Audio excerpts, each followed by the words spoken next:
Live. Hello, everybody. We are about to get started. Running a little bit behind, but in the meantime, hope everyone's doing pretty good. Let me put this here.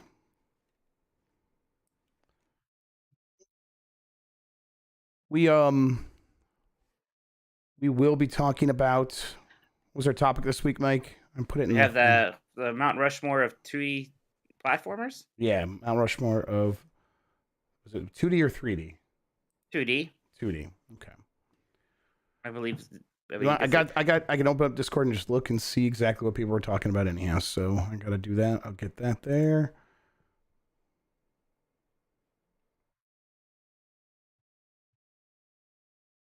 Oh. Yeah, 2D platformers. Good.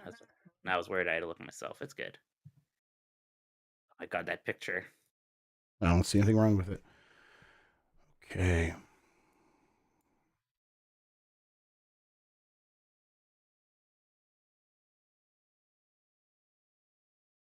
Let's see. Okay. Oh, we're getting started. Hopefully everyone is having a good night. Where the hell is the... Nothing bad can happen on a Nothing Friday bad can night. happen because it is a Friday night. Friday night forking. There we go. Okay. I have to tweet. I forgot. GoldenEye now. Is it for real? What? GoldenEye is live on Game Pass? Yeah. Ain't no Yeah. way. It's out. Yeah. It's January 27th. Somewhere. It's just console, isn't it? I need to buy a console. Yeah. It's not going to be on PC. Fucking Nintendo. All right. I tweeted. You have played Hi-Fi Rush. Do you want to play The Evil Within? I mean, it's from the same people. Right, it's the same I guess guy. you're right, Xbox It's Game Pass. Pretty much the same game, really. Think about it. I do like in that thing, and we'll talk about it, obviously, but Shinji Mikami was just like, I would never have thought of a game like this. How cool. So like, what's the... I believe you. Any leak, and the leak was wrong, or like the leak was like nothing like the game. What was the leak for the game? Because I never heard any description about the game, I don't think. I thought the leak said it was a rhythm-based beat 'em up. I saw images being like Reset it didn't Era? look like it. The one on Reset Era? Because the one on Reset Era, the person who made that artwork reached out to me, was like, this is not Hi-Fi Rush. This is something else completely. I thought it was debunked because that thread was closed. Oh. Okay, you know what? Actually, that's fine. That's a creeper.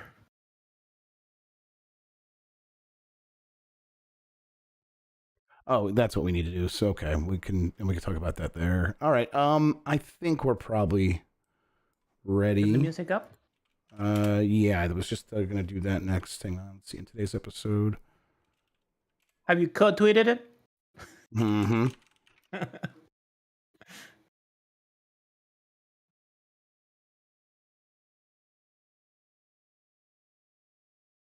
Okay. All right. Let's. All right, they're doing another Bayonetta game, but that's not Bayonetta.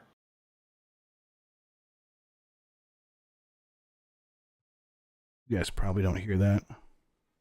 No. Nope. Now do you hear it? There you go. Yes, sir. Chat, do you hear it? Is that a Celeste shirt you have, or sweater, Joe? Nope, just Colorado. I do have a Celeste hoodie just like this though, but We've with had Celeste this colors. that conversation. haven't we? Why is it blue if it's might from have. Colorado? Hang on, let me stop this Should it music. be red? We're both blue. What? Why is it blue if it's from Colorado? Shouldn't it be red? What do you mean? Colorado means red in Spanish, bro. I mean, the sea in Colorado is red. Ah, you're right. Okay. It does? Yeah. I didn't know that. I didn't know that. Didn't know that. Okay. That's a long another word one for for red. red. You should do like us and only use 3 letters for it. Save long words for shitty colors like yellow. Yeah, and Oh, violet. amarillo is way longer in Spanish. Oh no. Amarillo. Yeah, it's way longer than I'm yellow. Marisha. Amarillo. Okay, everybody. We're ready. we're gonna get started. I'm gonna hit this music. I got that. Make sure that I have viewer activity. Okay, Mike, if you're ready, I'm ready. Mike, you ready, baby? All right, here we go. In 5, 4, 3.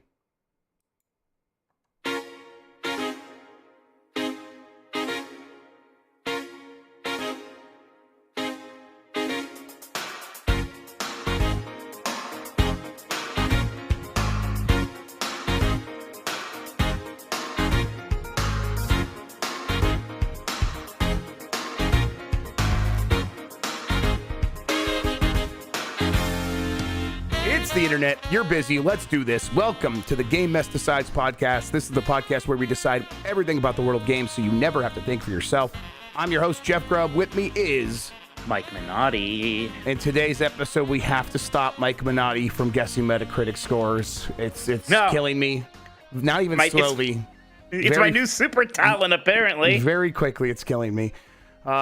First, Mike, how are you doing? I am doing pretty good. I had a busy day of normal work. Surprise helping friends with their work. We did the Game Mess Game Club for Resident Evil just a little bit ago. So wrapped that up. Yeah, I'm looking forward to the weekend. We got the Royal Rumble on Saturday. I think I've got some friends come over. Hey, you can come over and watch that if you want, by the way. So on Saturday, right? Saturday night, sir. Okay, let me see. That would be fun. So yeah, I'm looking forward to all that. How about you? How are you doing? Bit good, busy. Trying to. We had to run the kids around. Really, Stephanie did to a couple of doctor's appointments today. They both just had their birthdays. So it was time for a checkup. So it was like busy juggling all that stuff, but pretty good. A lot of video games all of a sudden is kind of how I'm feeling. Like I looked up and like, all right, here they all are, and now I want to play like 5 different things. So. We kind of knew it was going to happen like that. Although, the word was, hey, yeah, that's going to happen in February. It's not even February yet, and here we are. I mean, one of them didn't even really hit very hard, for Spoken, and it still feels like, oh my gosh, all these games are really good. This game we didn't even know about, and it's maybe the best one. Yep. Yeah, exactly. So, I mean, we'll get into all of that as we talk about, what happened with the Xbox Showcase and shadow dropping and other things and Dead Space and all that. First, though, I want to thank everybody for joining us. You can get more from Mike and me by joining the Discord at GameMess.net. If you want to ask a question, you could do so live during the show using the Super Chat feature here on YouTube. Thank you to Carlos Sain, who is Insane in the Rain Music on YouTube, for the use of our theme songs. We are on Spotify, Google Podcasts, Apple Podcasts, and wherever pods are caught. Give us a good rating wherever you're listening. It helps people find the show, and hit that thumbs up button here on YouTube. It really helps while we're live. Thank you to our mods, and support us by going to patreon.com/GameMess.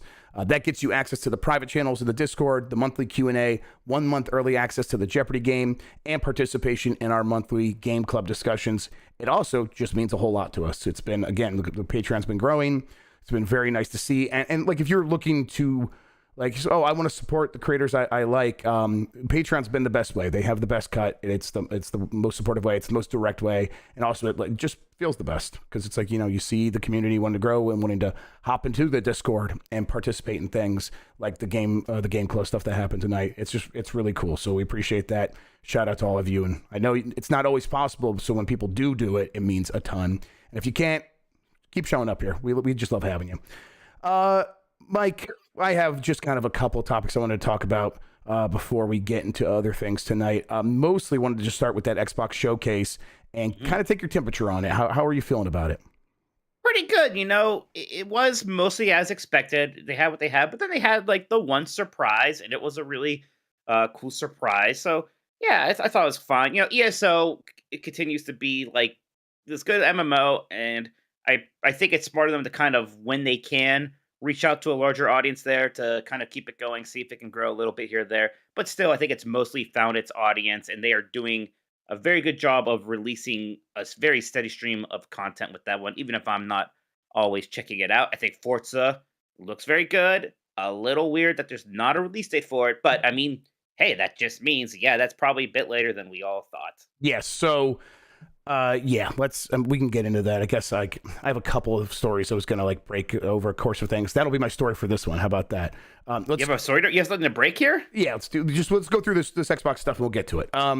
So the the dates that were announced. So that Elder Scrolls thing was in June, right? Elder Scrolls. I'm not an MMO guy overall. Elder Scrolls always looks like I like Elder Scrolls stuff, maybe, but no, I'm not going to go play an MMO.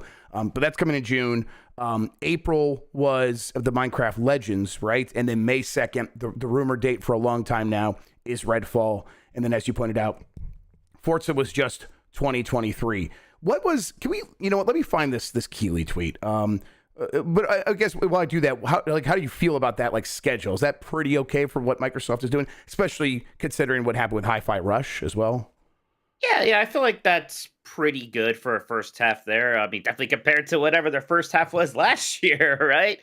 Mm-hmm. So yeah, that seems good. I mean, again, ESO I think is only reaching a certain amount of people, so it's Right, kind of hard to of course, yes. yeah, to really bring that up as a big part of their slate. And it's it's multi-platform. It's part of a live service game that started well before ESO was ever associated with Microsoft in any sort of meaningful way. Yeah. So people are reading this Jeff Keighley tweet where he does go over the dates. Like today, Hi-Fi Rush, April 18th, Minecraft Legends, May 2nd, Redfall, June 20th, The Elder Scrolls Online, Necrom, and then before end of June, Forza Motorsport. Now, that's not what they said in the showcase, right? They didn't say before the end of June. They just said 2023. They just said 23. But people are like, well, Jeff Keighley must know something. If he does know something, I don't think it's that it's still coming before the end of June. I have no idea what Jeff Keighley knows or doesn't. At some point, they used to say first half of 2023, and this time it seems like the first time they just said 2023. You know, at the end of the last E3, that was their whole thing. Every one of these games will be out in the next 12 months, right? Well, 12 months from June is before the end of June. So you would assume that's what I'm hearing. Again, this is I'm pretty good about. I feel pretty good about this after asking around a couple times after hearing it the first time earlier today.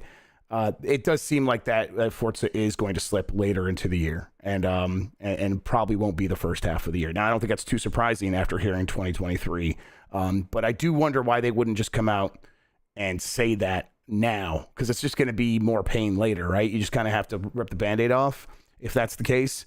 I mean, maybe there's a chance that this isn't accurate, but right now it does seem like this game is going to come a little bit later. I'm feeling a little bit better about that, having played Hi-Fi Rush, and be like, okay, at least they got a friggin' game out that I'm really excited about. Maybe they just don't want to say anything more specific until they are more specific in terms of an exact release date, and maybe they don't want to pick one out yet because they're not sure what's going to be done, and they're not sure exactly how the rest of that schedule is looking and where they're going to position this. But yeah, that is a slight bummer there. Yeah, I think that it's the kind of thing where as long as if they need the more time, they should take it. I think if most people are going to feel that way. That game's already taken so long, it might as well take some extra time at this point if it means it's going to have a better launch. And it still also leaves up Starfield as a big question mark. Because they have stuff for pretty much every month for the most part, and it doesn't feel like suddenly Starfield's going to release in February where they kind of do have a gap, right? So I think that both those games might end up in the second half of this year. Does this mean that the other things might get pushed out and maybe they won't have as many games for the second half of the year that aren't these ones that were already previously announced? I don't know, man. Is Starfield late this year again? When it got delayed the first time, we're like, okay, so yeah, it'll be delayed a bit. Now it really is feeling like, oh, that is slipping back into November again. Yes, yeah, that feels more likely because the time frame I'm hearing for Forza is Q3 and maybe even a little bit later than that.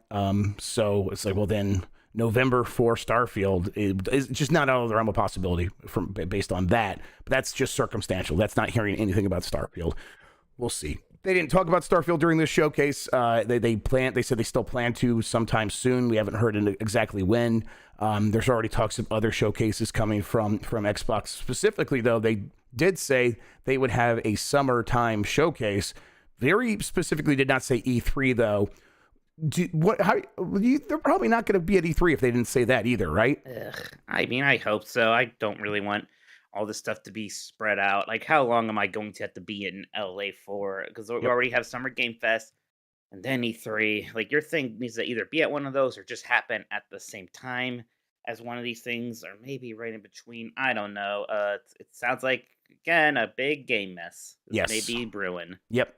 So I guess the other half. This is stuff I've talked about a little bit elsewhere, but I mean, it does seem like it seems likely that those big platform holders are not going to go hand in hand with ReedPop for the new E3. They will probably be doing their own things at best, and then at worst, they might be doing something else at a completely different time of year. That's not new for Sony. But it is new for Microsoft, but it does seem like Xbox is not necessarily going to go do what ReedPop wants to do. Now, it doesn't mean they won't have it at the same time. They could. But it also does seem like Jeff Keighley offering up this other opportunity to do something with him instead is causing some conflicts between different companies trying to decide where they're going to go or if they're going to go do their own thing. I guess I'm just... Yeah, go ahead. I'm curious as how much bigger like the in-person aspect of Jeff Keighley thing is going to be, because it was good last year and it was really, a great way for us to play games, but it was small, especially when compared to E3. Like, as it was, there was not room for a Microsoft. Right. Yes. And it's so like they're going to have to really. I'm sure they know that. I'm sure that's the goal, but they probably still wouldn't be able to host a Microsoft, even no matter how much bigger they get this year. I just don't see that, because like Microsoft has Microsoft Theater right there. Why wouldn't they just do their same thing like always? Well, that's what they were doing for a bit, right? Yeah, they were just doing it at right there, and that was actually pretty nice too. None of this is to say that E3 proper will be some sort of complete dud. I've heard a list of potential publishers. That's something you might be able to read somewhere else though pretty soon, maybe. Promises, not going to like say what's up there, but it does sound like it might be more in line with like a Gamescom in terms of scale, which I think is fine. That's probably what E3 should be aiming to be. And then that's not in terms of like scale of the number of people that will be there, but in terms of the kinds of publishers that will be showing up. So, and I think that'll be fine, but it means not a lot of first party studios, so first party platform holders showing up. And oh well, I think though, Microsoft confirming they will have something this summer means that we will still get a lot of big announcements from those kinds of companies. And Nintendo's going to have a direct of that scale at some point. They didn't last year during the E3 timeframe, but they'll have something, maybe later. We'll see. And then the big question mark there is still Sony. Let's see. Let me get back on to the bullet points here. Any other thoughts from the Xbox show, or should we just kind of talk about Hi-Fi Rush? We should talk about Redfall first. Okay. Get the temperature on, because I see mixed things. Yes, definitely about this, and I'm seeing people be like, "Wow, that's incredible! I'm amazed," and I'm seeing some other people say like, that really does not interest me at all. Yeah, I guess for myself, when I see that, Jeff, I see like a lot of other games in there. I see like a lot of Borderlands in that. I see some Left 4 Dead in that. I see some Division. I see like that Far Cry 3 element, maybe a little bit less of that Far Cry 2 than I was expecting. Yeah. What I'm not really seeing is a lot of Arcane in there, I guess. Yeah, I think that they tried to set it up when it's like, they're at the beginning of a mission, like, and you can do any sort of path you want. And it's like, well, that's kind of hard to show. You'd have to show the different paths each time. And really, they wanted to like keep a certain pace to their gameplay presentation, which was about 10 minutes long. And they were like doing one new thing after another and not necessarily showing the divergent paths, but they did tell us that we have the divergent paths like always. Will it be bigger in scale than it has been in the past because it's like a bigger kind of game? No idea. I have no idea based on that gameplay trial, but I think this is a game that we're just going to have to play, Mike. I really think we're going to see a million of these showcases and gameplay trailers and cinematic trailers, and we'll see a launch trailer, and we still won't really know until we play it. At least that's how I feel, and I think it's probably true for most people weighing in with an opinion on this right now. Maybe I should continue to be really skeptical, because then it seems my to work current out. Track record will come out and be really good. Yes. But I was skeptical before this, and I'm still slightly skeptical, I guess. So my thing is my opinion hasn't really changed in any meaningful way. I saw that trailer and I was more into like, oh, this seems like it could be good. Like, yeah, I see if it's not because most of what they showed was not Left 4 Dead until they got to those vampire nests, and those vampire nests being procedurally generated did sound like Left 4 Dead, but it's like, oh, those are just one element of this open world. And like, okay, that feels like I get like the balance they're doing there, and I'm down to sort of like do both at different times. So like, let me explore the open world and do missions out there. That sounds cool. and then sometimes go on these longer quests in these vampire nests. And actually, those make sense as being like procedurally generated, and these things that you go on, and then if you lose, like there needs to be a consequence. Like, you lost everything in there. The next time you go in there, it's going to be completely different. That sounds pretty like a pretty good a loop. But again, it's just hard to know if all these pieces that you laid out, like you see a lot of different games in there, are they fitting together in a way that feels cohesive and holistic? I have no idea, and I'm just gonna have to play it. So hey, we don't have to wait too long. May 2nd is not that far away. No, that's right. And then, it's one of those games that I feel like we'll get a pretty quick idea of whether it's going to gel with us or not. Yeah, definitely. Arcane, especially that Arcane Austin team, pretty good track record. People really came around on Prey over time. Prey did fine when it came out, but like it's only grown in people's estimation since then. That was a big. I feel like that's a game that really got a second one when it came to Game Pass. Absolutely, I think a lot of people just didn't understand what it was. It was kind of confusing. Why is it called Prey? Why is it named after that completely different game made by a completely different team? But when it was on Game Pass, it was very easy for a lot of people to pick it up and be like, "Oh, this is this kind of game. This is great." Yes, exactly. So I'm kind of ready, just like to get my hands on it, and we'll have an opinion then. Otherwise. It's like it just feels like a waste of time just sitting here and trying to guess what I'm going to feel about it when I do play it.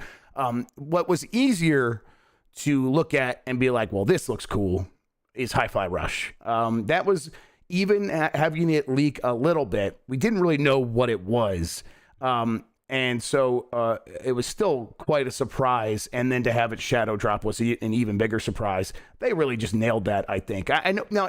I guess I know you have a little bit of a contrarian opinion about that, but how are you feeling now compared to then? Well, even aside from that, I've actually played a couple hours of this game, and this game just absolutely rules. It's it is really good. And I am immediately in love. It is so much fun.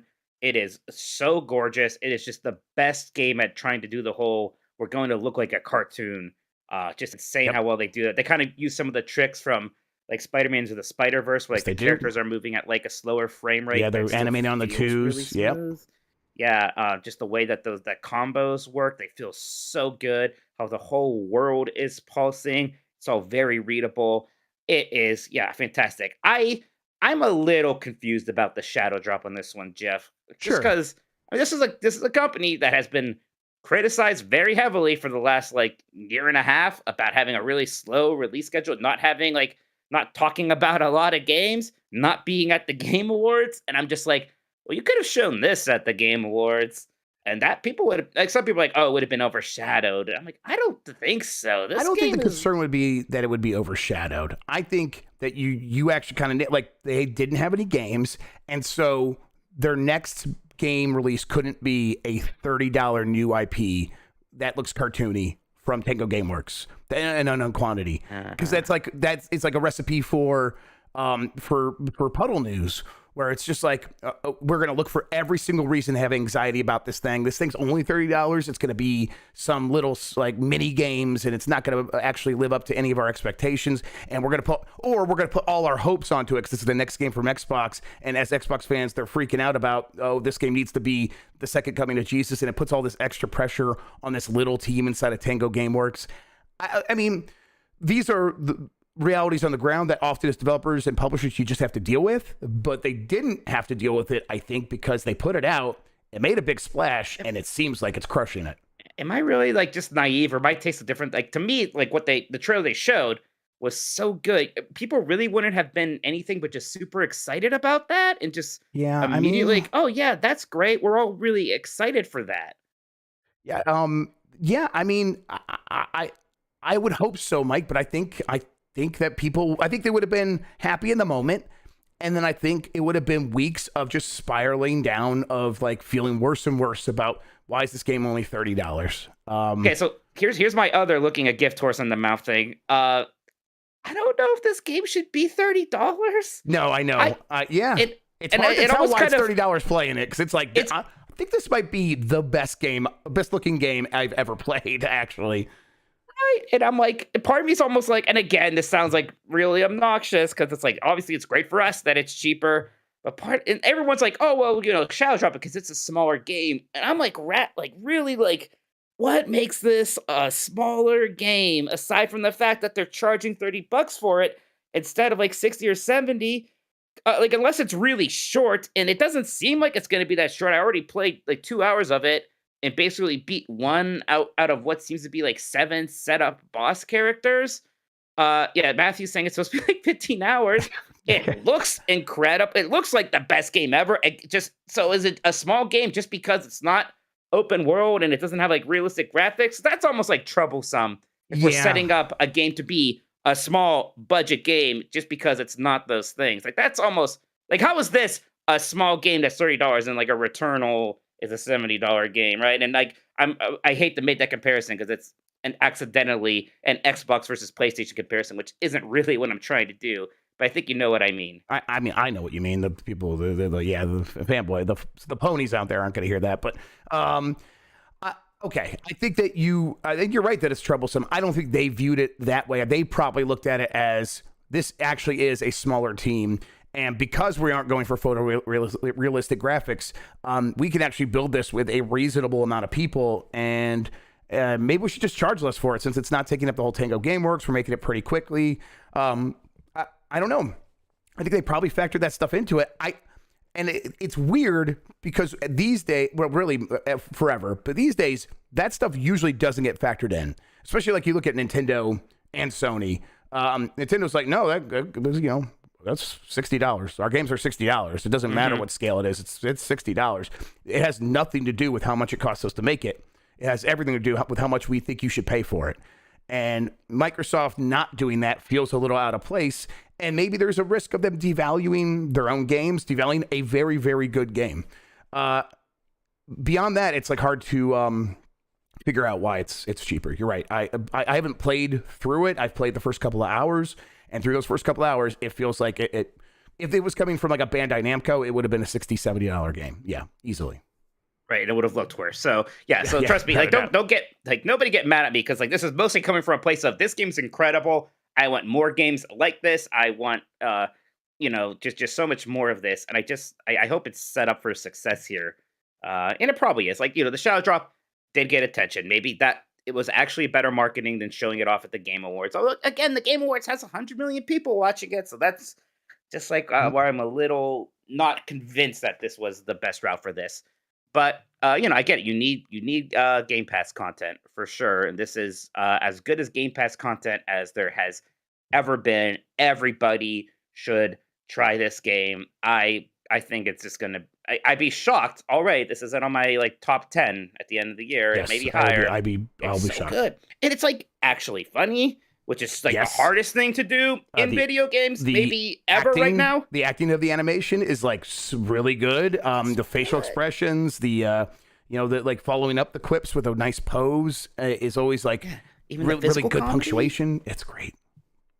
This game rules. I mean, obviously the music, it is so good. So yeah, it's just coming from a place of love because I think that. Well, so, I mean, since we're talking about it, like let me talk a little bit more about it. I mean, for people that are hearing this and maybe didn't watch that presentation or kind of saw it and still don't really understand what the game is, it is a rhythm action game. It is you are going to be playing Devil May Cry to a beat is how someone explained it to me. And if I can't remember who you are, so if you're in the chat, let me know and I'll give you your credit. Devil May Cry to a beat. And that's actually a concept that works really well here because they figured out all the problems with it. If you don't hit it on the beat, well, don't worry. The attack's still going to happen on the beat. You just don't get bonus damage. It's like, okay, so already they're going to keep me on beat sort of by themselves. And then they're just going to make sure that they set it to like actual really good, often very popular songs. So it's very easy to keep in tune with it because you already know how to tap your toes to a song like from the Black Keys. But the whole world's pulsing. You have like this cat companion. She's got like little sound waves from them. Even the character is doing amazing things like snapping his foot down on the off like on like the second beat. Sometimes where your combo should hold. Oh, I could do this one combo like this long combo string in the air or in the ground that then turns into an air combo, and I can do a different combo up there. And that is just one of the best feeling things I have ever done in a video game. Yeah. It freaking rules. I just want to gush about how good. Seriously, please play Hi-Fi Rush. It is insanely good. Can I say it, Mike? Elite beat 'em up agents. It kind of has that vibe. And you know what? It like lives up to like that moniker. It like has that as vibe. good as Leap Agents is. This is like, oh yeah, this is as good as that in the same genre of rhythm games. Like, yeah. I'm also I continue to be impressed as I see more songs popping up. Like so far, I've they have the original songs which are really good, and they do have the Black Keys, 9 Inch Nails, and there's been some. The Flaming Lips apparently is in there. I haven't seen that yet. I'm desperate. Like I'm almost just playing. Like, what is the Flaming Lips song? I got to see that. Boy, this is a really cool surprise. Well done to the team over at Tango Gameworks. This is also like they did let Obsidian go make Pentiment. They let Obsidian make Grounded. They're like letting Tango Gameworks make this. I think that strategy is just working. It's not always hitting for everybody with every game, but it's a pretty good track record. A lot of people really like Grounded. A lot of people love Pentiment, including us. And then now, and a lot of people love. I mean, maybe everybody loves Hi-Fi Rush. It seems universally praised. The strategy's working. It's probably doing. It's going to probably do better than Ghostwire Tokyo. They're probably much more expensive game. Yeah, probably. Right? Yeah. I mean, we'll probably get a Hi-Fi Rush 2, and we will not get a Ghostwire Tokyo 2. I don't Jeff, think. even already, we better get a Hi-Fi Rush 2. I'm telling you right now. I need it. Like, we're going to... If I had to suffer through 6 Far Cries and 3 offshoots of that idea, like, there better be another one of these. Yeah. So, yeah, I'm very happy with that. It's cool to see a cool game come out of nowhere. It's like nice to see one of these Xbox studios put out something that feels very different and actually kind of succeed without any caveats. Because it's like, we've had a year where one of the big players just wasn't doing really anything. So it's like, okay, if they break that sort of curse, that bad that bad string, maybe we'll have 3 companies hitting their stride at the same time, and 2023 actually will be one of the best years in gaming ever. It feels like we're off to a really good start. Where did this come from Tango? Because it's like, where does this tech come from? They had to hire animators with like experience in actual like cartoon animation to do this. Where did this writing come from? They're in Japan, bizarre right? That's from this team. What's that? They're in Japan, right? Those animators just grow on trees, I'm assuming. Yeah, everybody learns that. Yeah, yeah. They learn it in second grade. Elementary school shit over there. I don't know. It was. I got the feeling, and of course I don't really know, but I got the feeling from Mikami that he was like, honestly, I don't even really know where this came from. When he was up on stage talking about it, he's like, I would never have thought of this. This team, we just let this team do what they want, and obviously they had my guidance, but. I'm just kind of also shocked that we are putting this out. It felt like so. It kind of just makes it even cooler. Okay. Oh, that's great. I want to play more of it. Dead Space also came out. People also seem to really like that. What's its Metacritic score? God damn it, motherfucker!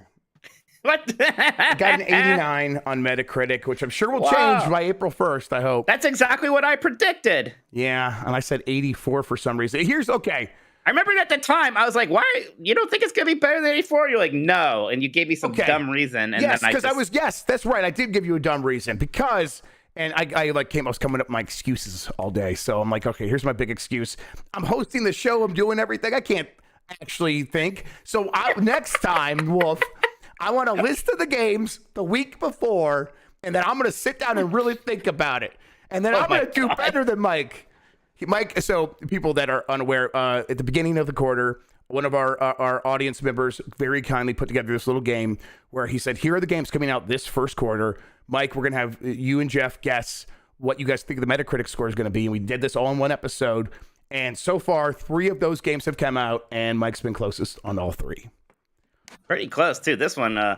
very, very close. You were very close on what was the Forspoken as well. Like you were really close on that. I was 2 off on that. There was a Fire Emblem. I was closer than you. Yes, I think, it was. That one was like close. Yeah, that was but still, it's like I trusted Square Enix for some goddamn reason, and then I just was not thinking because of course this game's like right there at almost. That was the most surprising to me. Well, because I was the only one in the 60s for Forspoken. I was like, really? You all have like 70s hopes and dreams for that one? Yep.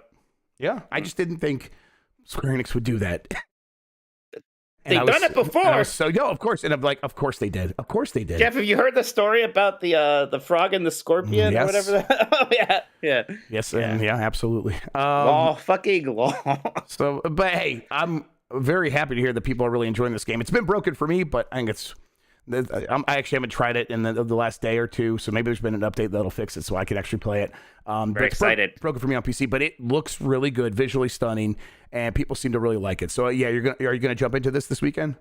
Oh yeah, even though I've really only started kind of caring more about survival horror, I did play the original Dead Space when it came out, and it liked it a lot. Its vibes back then were good. It seems like a game that would be pretty easy to remake as long as you sort of follow the Capcom formula here of remaking a hit survival horror, kind of knowing when to add and when to keep things the same. There's a lot there that you could keep the same, really, because it all probably still holds up pretty well. Just add a fresh coat of paint, add in a few surprises, you're going to have a big hit on your hands. Yep, absolutely. And they also should be set up for future success in the Dead Space series.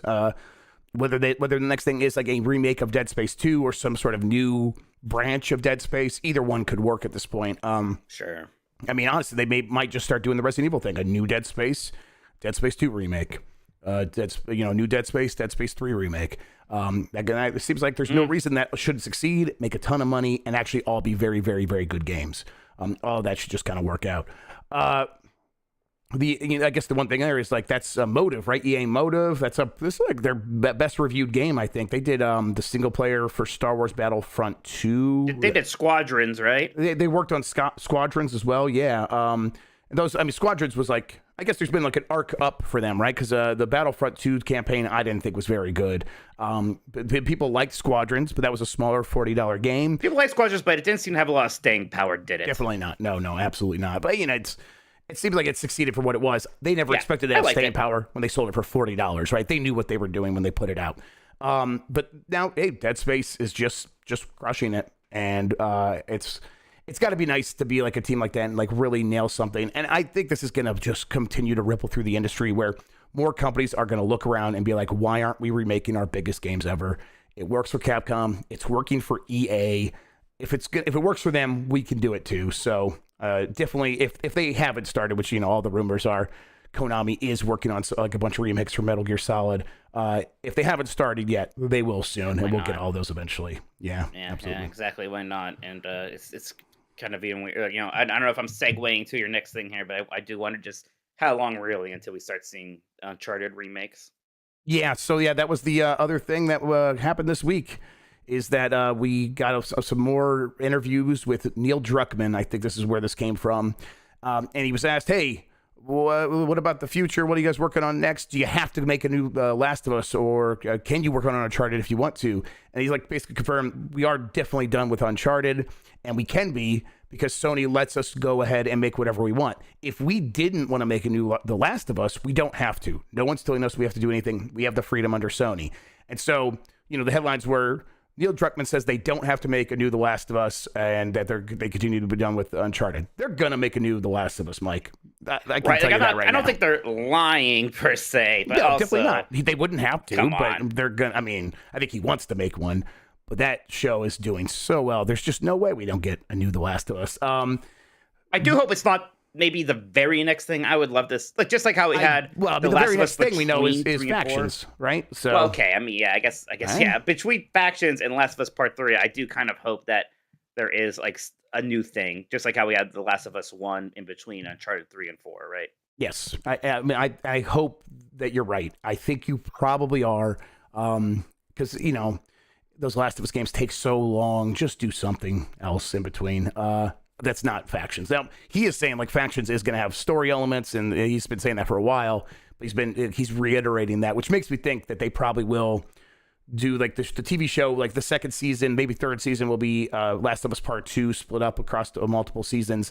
And then they could maybe do a season 4 based on whatever is happening in Factions. Gosh, I'm sure there's going to be some story content Factions, but like enough for a season? Like what if it doesn't have any of those primary characters? Would people care? Well, you just adapt those stories to fit in those characters, right? That's probably how. I mean, well, by the end of, if they're adapting Last of Us Part 2 first, maybe not all of the main characters. I mean, some of them will be busy golfing. Like, yeah. So. Nice.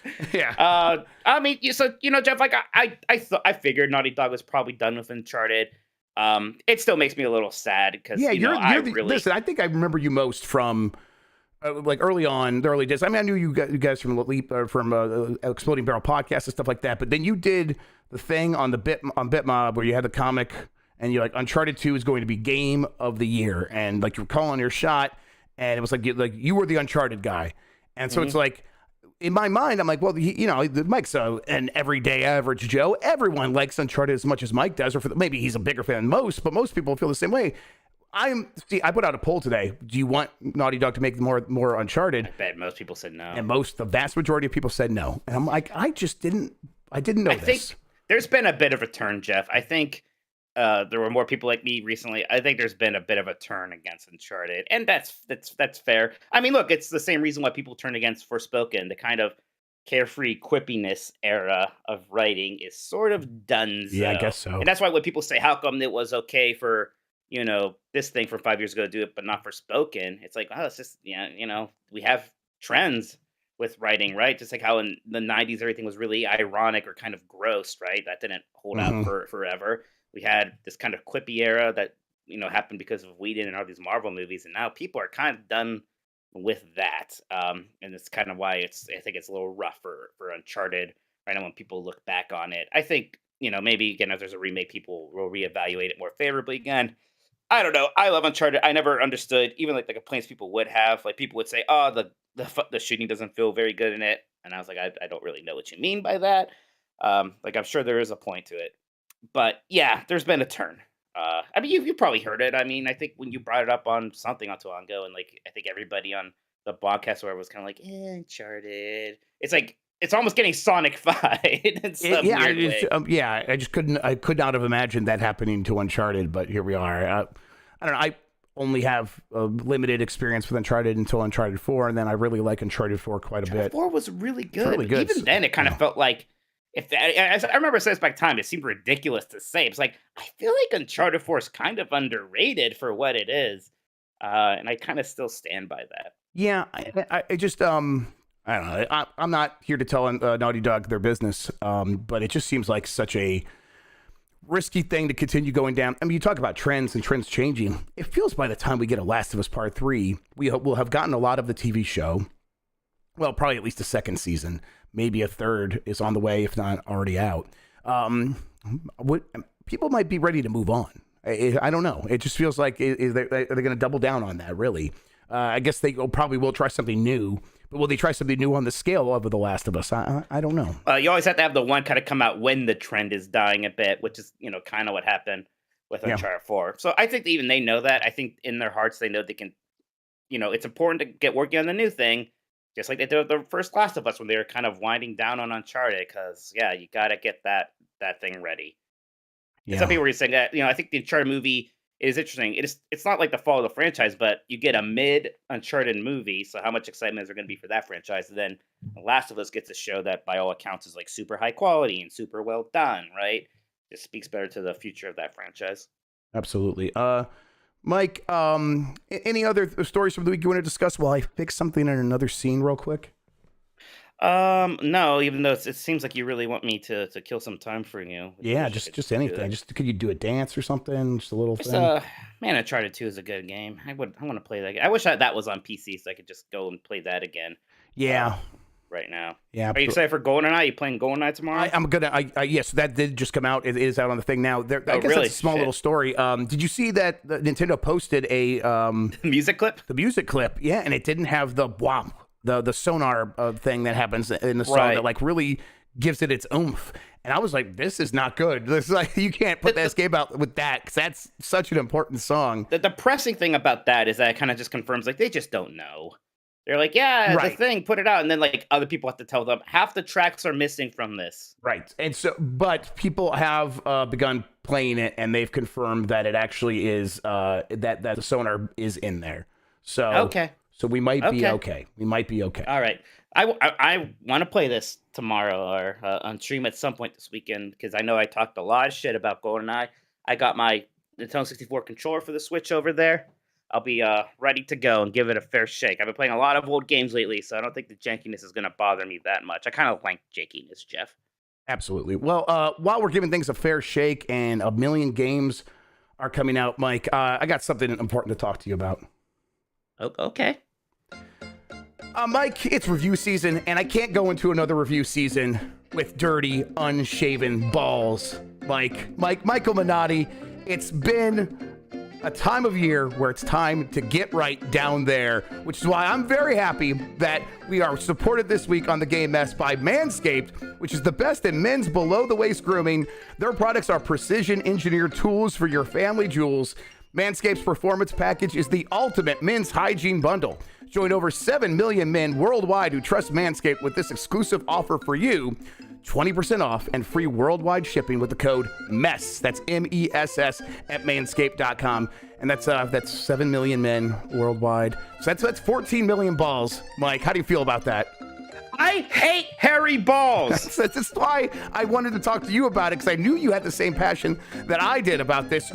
I was sitting in my bed, and I was playing Hi-Fi Rush last night, and I didn't feel right. My balls were too hairy. And then thankfully, in the mail this morning came this little bad boy, the Lawnmower 4.0, which really just went to town. You're going to hold it up for the camera to zoom in on it. There you go, everybody. That is sleek. Yes, am I right? I like this. That looks like some future shit right there. This comes as part of the Performance Package 4.0, which has arrived, and oh man, it's a game changer. But I got have you ever done like manscaping before getting this stuff? Has yours arrived? Mine has not come in yet. Okay, so yours is probably going to get there tomorrow. Well, I went there. I used it today, and I was like really relieved because I've done this in the past, and I have had nicks and cuts down there. It's horrifying. It's rough. I haven't used an actual electric razor in a long time because they are just very painful. I've been just going analog. Right. Yes, and I've gone analog too, and then I'm like mostly pretty happy with that until the one time where I do rush a little bit and I get a little bit of a nick. So what I like about this is it has like the little light down there. It's actually a good little flashlight, and it actually it seems stupid, but actually the shower's pretty dark. It's hard to see in there, so be able to get in there and actually see what's going on has been very helpful. So this comes as part of the Performance Package 4.0. Inside this package, you'll find the Lawnmower 4.0 trimmer, the Weed Whacker ear and nose hair trimmer, Crop Preserver ball deodorant, Crop Reviver toner, performance boxer briefs, and a travel bag to hold all your goodies. I actually also am wearing those boxer briefs. They're very comfy. Oh, nice. I didn't know there was nose and ear because my nose and ear they're very hairy, Jeff. That'll be a big help. So yes, so we'll be talking about more of these products over the next couple of weeks. That I haven't tried yet. I'm gonna have Mike come and talk to us about that next week because that should be coming as well. And it seems very really well put together piece of technology. This is their 4th generation trimmer. It features a cutting edge ceramic blade. I hate the word generation. Yeah, listen, no, it's okay if we understand exactly where we're at. It says it right on the thing, 4th generation. The Xbox doesn't say 9th generation on it.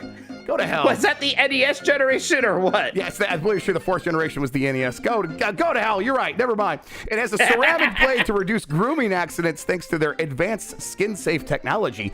The Lawnmower 4.0 is waterproof and also has a 4,000 Kelvin LED spotlight that you need for when you need a more precise shave. And waterproof, you can just use it in the shower. It's actually pretty cool.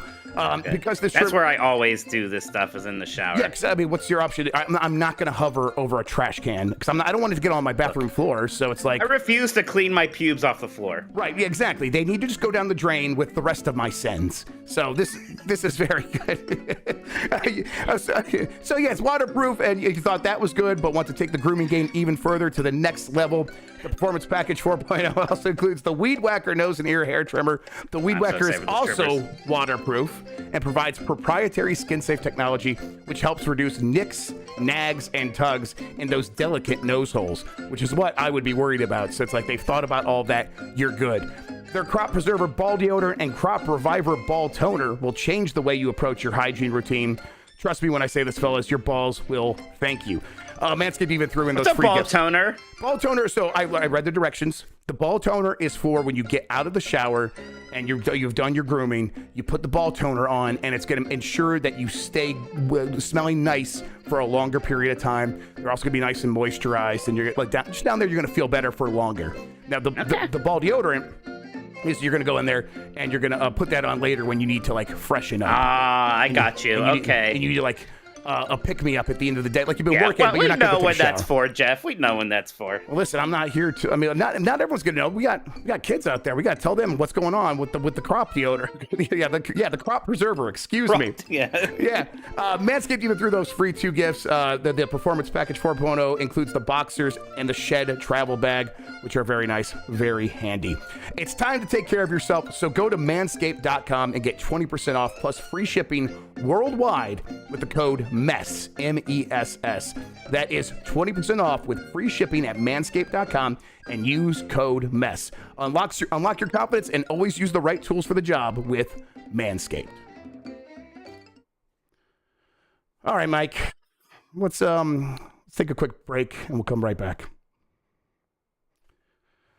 Okay, that's going to be for the podcast listeners later. Unless, Mike, do you need to use the potty? I think I'm good. I can keep going to our next break. I think we'll probably have one more, right? Yep, sounds good. All right. Let's go with it. Mirror, unlock your car. There you go. That's absolutely right. Okay. Oh, Marcus Phoenix is very mad at us. Thanks for the Marcus money. Phoenix is very upset. Thanks for the money, please Marcus. start calling us sellouts, Marcus Phoenix. Please, please yell at us for having this ad. Please. I'm so glad you're back, by the way, buddy. We missed you. Mike, really good call on the headline, because you know that's what got him here. Oh, you said an Xbox game is good. Yeah, he didn't show up when we were complaining about Xbox last week. Yeah. He was we had just a lot sitting of back going, criticisms last week. He wasn't here. Yeah. Okay. I hope you're doing all right, Marcus. It's been a while. I thought I was worried things were wrong. It's good to see you. Yeah, we're just glad you're okay. All right, I'm going to bring it back in a second. Okay. I gotta open up super. Do you want me to? We have a lot of super chats. Do you want me to lead with that before? Yeah, let's do that. Oh yeah, we do have a handful. Okay, all right. 1 second, then I'll bring us back in. Mike, I think we got a handful of super chats. Why don't we hit those, and then we'll get into the topic of the week. Yeah, absolutely. We got a bunch here. Starting off with from Marcus Phoenix, our buddy Xbox Killer is back. It's good to see. He said, "Show sucked. Hi-Fi looks trash. No, what's FM? Forza Motorsport or Starfield dates and delayed. 2023 is 2022 delayed. Firefill / Matt Booty. Give us AAA, not Game Pass fodder like Hi-Fi Rush." Man, it's stuff like talking about how Hi-Fi Rush looks bad. Yeah, calling it fodder. That makes me think it's all a rib. That it's all kayfabe. That it's all work, Jeff. You know, I mean. It's people don't have to like all the things that I like, but come on. Yeah, I mean, it's like either you don't actually like games, because I just can't imagine seeing Hi-Fi Rush and not being excited, or you know exactly what it is, and you are putting on some sort of clown show and trying to like keep juggling, you know, the umbrellas or whatever that to distract people. I don't know. Hey, listen, I bet if you go play a video game, you'd be much happier. So Hi-Fi Rush is available now. Marcus Phoenix also says, "Stop shilling. We want Starfield June, Forza Motorsport April." Hey, I would like that too. Yeah, that sounds great. We'll see if it happens. Sounds nice. Dean Bowling says, "Between Pentiment and Hi-Fi, for the first time ever, I have hope we may see another Viva Pinata."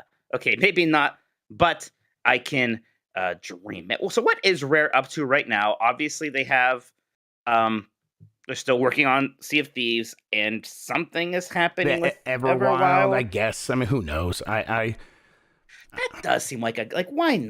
I get there's so many things they can't bring back because of Nintendo complications. But I feel like a new Viva Pinata again as like a smaller scale, not Game Pass thing, that would do pretty well. That would be something that you show off at E3 and people will get excited. Like, oh crap, Viva Pinata is back. That's neat. Yeah, I listen, I love Viva Pinata. I hope it happens. For some reason, it just seems like Rare is not going to be looking back anytime soon. So then you hope, well, are there any other teams that could work on it? There are, but maybe they would be more inclined to work on something either of their own, or there are other more obvious things that are larger that they could work on first. I need it too. I would love a new Viva Pinata. I feel like it would be great for Game Pass. Who actually made that new Battletoads? D-La-La, the team that's doing that Mickey Mouse game that you guys interviewed on 90s cool. Disney. Nice. Marcus Phoenix is back. He says, "Where are the good games? Gears ? Killer Instinct." And then he says, "Pentiment, Hi-Fi, throw up emoji, poop emoji, poop emoji, Poop emoji. I mean, This is a work. I It don't is know. totally a work. Yeah, I don't know. Yeah, right. He's just yeah. Imagine that he hates the last 2 games that came out. Yeah. I bet there will be a new Gear soon. Killer Instinct. I hope so. I like Killer Instinct. That'd be fun. I bet we hear about what the coalition's working on this year. I bet we do. But Are we going to hear about that smaller scale game? Or are we going to hear about Gears? I think we're gonna hear about the smaller scale game, and then we'll hear about Gears probably soon after. But we will hear about the smaller game first. B. Traven says Elite Beat Off Agents. Very good. Yeah, Thank I you. love that.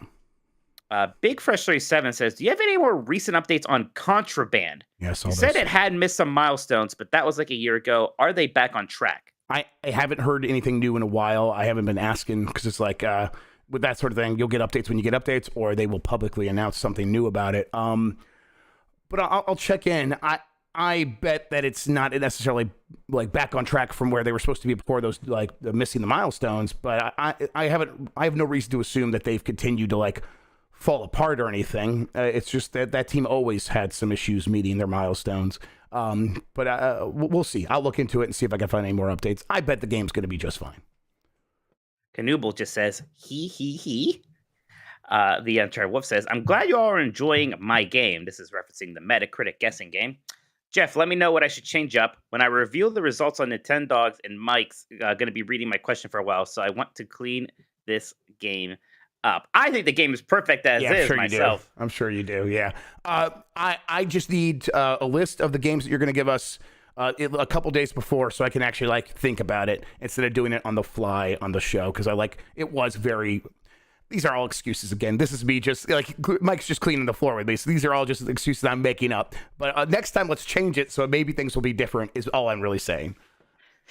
Nintendo Derek says, what are the chances of Naughty Dog doing a licensed game? I'd love to see them take on Star Wars. I mean, if what he's saying is right, you feel like they wouldn't ever do one unless it's like a license they really are excited about. Is anybody that excited about any licenses anymore? Yeah, I mean, Naughty Dog, I think, would be embarrassed to be excited about a license. I think I feel like they would think that's for the plebes. They think it's beneath them. Yes, to be honest. Absolutely. Yeah. Burrito says Mike and Jeff are now in Big Ball's pocket. We always have been. Yep, that's where I live. Never left. D Jones says, I gotta be honest, after Hi-Fi Rush, I want more AAA devs making smaller size games. Big budget games sell, but are so safe nowadays. These smaller games are way more interesting and exciting to me. Again, if Hi-Fi Rush is somehow like a significantly cheaper game to make than like a Ghostwire Tokyo, then there should be a million more Hi-Fi Rushes out there. 100,000%. This is the direction most game developers should be going in if it is significantly more affordable. Hey, come on. Yep. All right, Jeff, that's it for Super Chats for now. Guys, you can keep sending in Super Chats. We will read them all before the end of the show, I promise. Okay, so we talked about the Metacritic. So then the other thing we're going to do this week is the Mount Rushmore of 2D platformers, and I'll bring up this list as we get working on it here in a second. But as we often do here, we do these Mount Rushmores. The idea is to pick 4 games that represent the topic that we're talking about. In this case, 2D platformers. The Mount Rushmore doesn't necessarily mean best, doesn't necessarily mean most influential even. It is just a gut reaction, which games should be up on that mountain. Mike, where should we start? Guess we start with Mario. Yeah. Because we can't just put all Mario games on there. We probably need to pick one. So then the question is, which one? Yeah. This is going to be hard. It's hard because you can go with the first one, which is certainly like the most important. It's so transformative. It basically invented this genre. There were some precursors like Pac-Land, even that Smurfs game for Atari. But that is like the side scroller. So I honestly feel like I'm going to be leaning that way. Then Mario 2 I like a lot, but it's not as important. Mario 3 is like it's kind of like the idealized version of Mario 1 on NES, and then Mario World is just very similar to Mario 3, but more refined, even more so. So to me, it's either between Mario 1, which is his first, and I think that matters a lot, especially in that Mount Rushmore way of things, or World, which does it the best. It's Super Mario Brothers. Yeah, it's Super Mario Brothers. It is Super Mario Brothers. Like, and usually this is like where we end up. It feels like the George Washington of this one. I mean, people. I remember I got in like an argument. This was like back when video game journalists would argue with one another, and this was not a bad one. But like, I got to argue with someone about no, Super Mario Brothers actually is better than Pitfall, and their point was, no, some people just like it better, but that doesn't mean it's actually better. That's like a thing that doesn't exist. I'm like, no, there's a reason that people like it better, and it's because it more accurately captures the way we feel in reality because it has a better physics system. The momentum, the momentum that it carries as the character when you're playing as Mario is more instantly recognizable on a fundamental human level than when you play Pitfall and he has this very analog jump that is like pre-planned by a computer, and it's not like actually doing active math on the fly.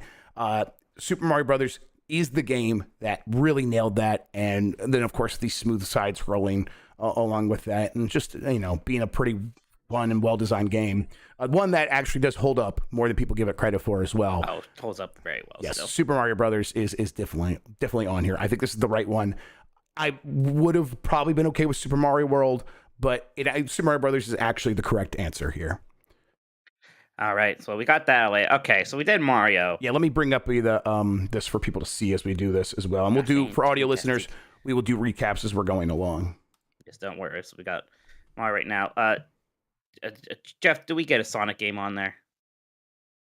If Mario is the George Washington, then Sonic, who died for our sins, is the Abraham Lincoln, right? I was going to say Thomas Jefferson because Sonic would own slaves, but okay. I mean, Sonic 1 was certainly, and again, it's the same thing where I would push Sonic 1, actually. God, you guys really just dislike Sonic in chat. Come on, that was so important. I mean, I'll put Sonic the Hedgehog up there for now.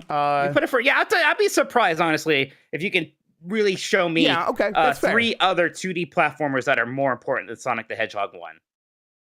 Yeah, that's that's fair. We could put it up there. And you're right. I probably will struggle to get it off the list. All right, then where do we go now? So that's what's weird because there's like so many genre bending ones. Like, do you consider a Mega Man to be a 2D platformer? I think we go run and gun with that, and that is something different, right? That's the thing. I think that's a different. The same way. Like, I kind of think of that as a sort of a different genre. There's so much action. Man, there's going to be so many games listed in chat, and so many of them are going to fail the Jeff Backelar importance test. I feel like. Tropical Freeze, Rayman Legends, Donkey Kong Country 2. Yeah, we're getting close. They're very good. Yes, but even Celeste, like I'm like, I don't know if Celeste gets up there. That's crazy to me, but maybe it does. I don't know. These are tough. Speaking of Donkey Kong Country Tropical Freeze, I think there's a pretty strong argument to be made for Donkey Kong Country. I'm with you, and I do think we put it up there, and again try to see if we can knock it down. Really, I think if you go, I mean the ones that belong on there from those generations, Mario, Sonic, and Donkey Kong Country. Like, yeah, that sounds right to me. Yeah, I mean, mechanically, it's not doing too much very different, but what it was doing aesthetically was a pretty big deal at the time. Its music is still feels very important, actually, in a lot of ways. And again, Donkey Kong Country 2 is better. Yeah, and then we've had the examples of that with all three of these so far, right? But yeah, absolutely, yeah, for sure. Yeah, I'm the weirdo who maybe Sonic the Hedgehog 1 more than most, but sure, yeah. Well, I mean, like Sonic Mania, but we're not going to put Sonic Mania on here. Right? Yeah, that's true. Actually, yeah, I'm not going to put Sonic Mania on here. Okay. So I kind of like Donkey Kong Country. Man, someone said Yoshi's Island, and that's definitely mostly just a 2D platformer, and that doesn't really necessarily have to fall under art. We can't have another Mario rule, but now we've how many Super Nintendo ones are we putting on here? Yeah, there's 2D platformers were very good, and there are a lot of them then, so it makes sense. I might put Yoshi's Island on here for now. But then maybe we really need to think about having something that feels more like an outlier here. There's maybe should be an indie game on there. Right. Which one though? Because Super Meat Boy, Celeste, Super Meat Boy, Celeste, Braid kind of come to mind as the best of the 2D platform. Again, Shovel Knight is more of an action platformer thing that I would think of there. I agree. Yeah. And anything where you're basically holding a weapon, right? It's Yeah. So, I guess with DuckTales. We're not gonna put DuckTales on here, but DuckTales that's closer to being a pure platformer to me. Again, it's like, and I know it's almost like, well, what's the difference here? Like, yeah, And people are saying Braid is more a puzzler. Listen, we're doing gut check here. Yeah, Braid has a lot of puzzle elements for sure. I've seen a lot of people saying games that are like Metroidvanias, like Ori or Hollow Knight. I'm like, that's Metroidvania is the first. You know what? Here's what we should do. Let's check in with the podcast producers. Yeah, let's see if they can help. Okay, so the podcast producers. Let's start here with Coke. Show that picture that you posted. No, what are you talking about? This is the two worst people on the list. What's wrong here? Yeah, it's great. It's just Mario holding a pregnant Sonic. I don't see the issue. Coke ran Colombian Death Squads. Says Mario World, yes. Sonic, no. These games should at least get mentioned. Klonoa 1 and 2, DK Tropical Freeze, Kirby Planet Robobot. Oh man, a Kirby game, maybe. So yeah, that's the thing with Kirby. God, Kirby is really good. Again, though, it's like, which one would I go to? Maybe it's Kirby Superstar. And how many Super Nintendo? Like, we get it. Super Nintendo was the best system for 2D platformers. Yes. Absolutely. Do you want to hear what happened in my house today? Amy was talking about asking for like a new game with Kirby in it. I'm like, well, let me think. And then I remembered like the setup for Super Smash Brothers Ultimate. And I'm like, I can't believe I haven't shown. And so I showed her that, and she's like, wait, Kirby's the only one that survived? Oh, he's the best. He must be the strongest. It's like,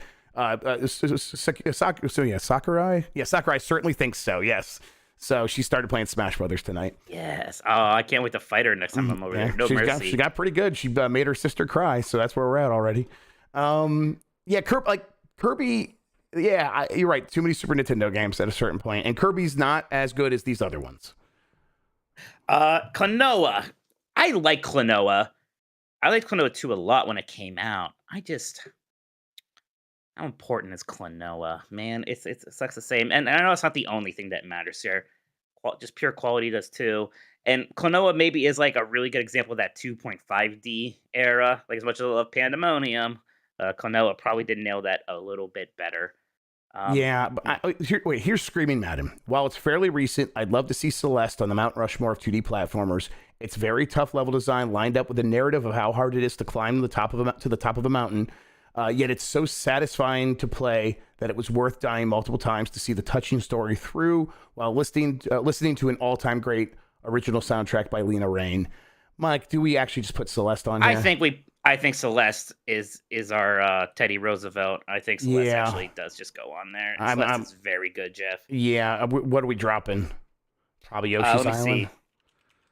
Man, we can't have that many SNES games. And like, to be clear, I do think Yoshi's Island is better than Donkey Kong Country. Yeah, same. I think Donkey Kong definitely better than Sonic the Hedgehog. Everybody, yes, clearly. No, I don't know. We could talk. That's debatable, but no, it's not.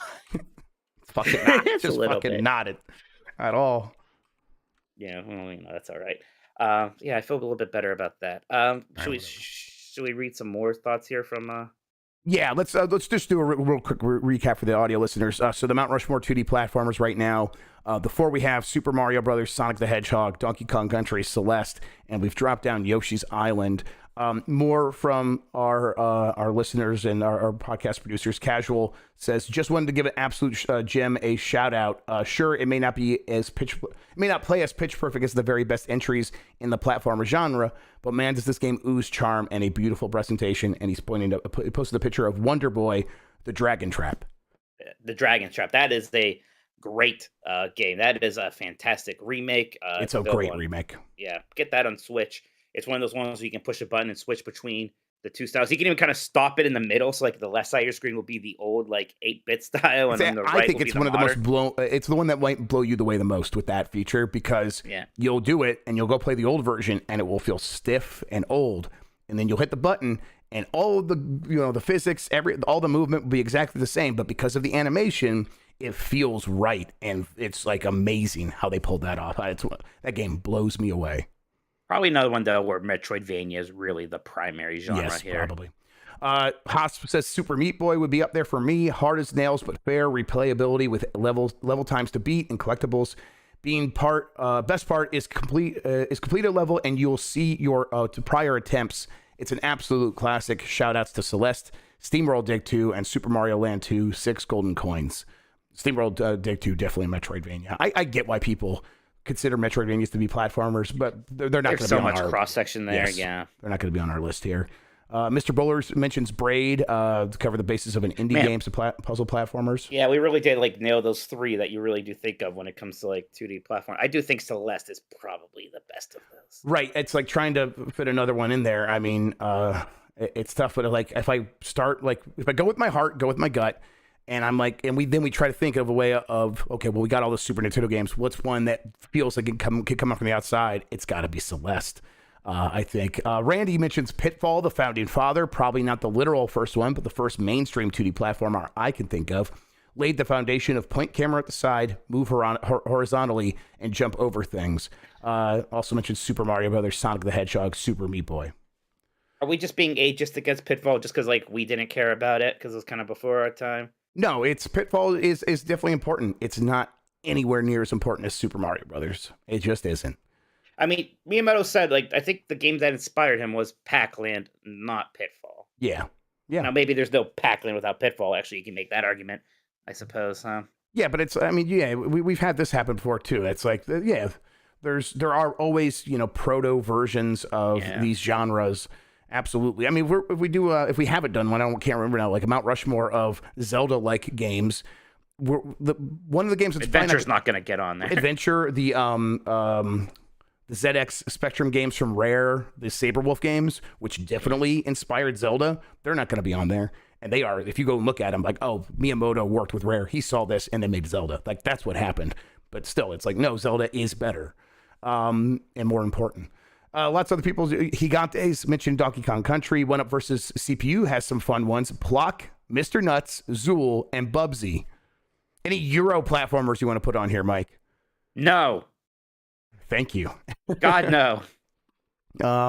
It's incredible how, like, just for some reason being made in Europe, there's like, it's a whole separate genre of like the European platform. A mutant species. It just feels so different. And to be clear, whereas Dr. Man, I'm surprised. Like, Yeah, we're seeing a lot of this. A lot of people saying Celeste, Donkey Kong Country. There are a lot of people who say 1 or 2. Do we want to give maybe a little bit more thought to? Do we say 2?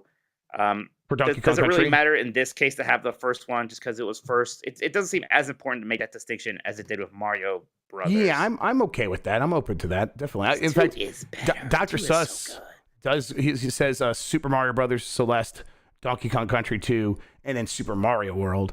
That's a pretty close list to what we've ended up here with so far. Right. Okay, just get so 2 Marios. So the argument is Super Mario Brothers, Sonic the Hedgehog, then Donkey Kong Country 2, and then Celeste. That's what I think I would actually like a little bit better. I'm Donkey Kong Country totally 2 fine with is that. very, very Diddy's Conquest. That's right. You get that subtitle Oh, in I there, know. baby. I know it. Chat doesn't know it, but I know it. Oh, they'll know soon. Let's try to see They'll if all learn. there's any other shout outs from the chat here. Chronobound mentions Commander Keen. Castlevania Rondo of Blood, Rayman Legends. Rayman Legends is one that's like, at the time, I probably would have been like, yeah, that can make this list. When they like first came out, it definitely is still a great game. But it's just, I don't know, something like Celeste comes along and really puts the whole genre into focus for me. Am I really the only person in the whole Discord that likes Sonic the Hedgehog? I mean, they're not Like, very good games, if Mike. you look, Jeff, he's pretty popular. Yes, I'm he not is very making it popular. up. I turned on Super Smash Brothers, and Emmy's watching all the characters, and then Sonic pops up. She goes, Sonic's in this? That's Adeline's favorite game. And she's talking about the other Adeline that's a kid at work, or at school. And I'm like, yeah, whatever. It's little people work. And so I'm like, obviously she's talking about video game characters with her friends, and like, she likes Kirby. Someone else likes Sonic. She also mentioned one of the Pokemon. She's like, that was on this boy's lunchbox. So they must be talking about that stuff. No one's talking about Rayman now, unfortunately. No, I mean, those were very good. If Rayman 1 wasn't so difficult unnecessarily, that could have made it, because that game looked so good, especially at its time. It had so much charm. It had really neat mechanics. It really stood out. They just made it too annoying. Yeah, I mean, I think you're right. And So that Eurojank just creeping in. They couldn't help themselves. exactly. It's like they almost escaped the orbit of Europe, but no, not quite. They couldn't quite help themselves. So yeah, they got pulled them back down. Keyword, it says Donkey Kong Country, Country Tropical Freeze. So many people are saying Tropical Freeze. I think we said this before, Jeff. I think Tropical Freeze is a bit overrated. Well, we've definitely mentioned that on the show, and definitely gotten They've the gotten ire mad at of me our already. Discord again. Yeah. Cave Story is not a Mario-like, so it doesn't count, I guess. So, and that's an edit It's from true. B. Traven. Yeah, that's right. You get it.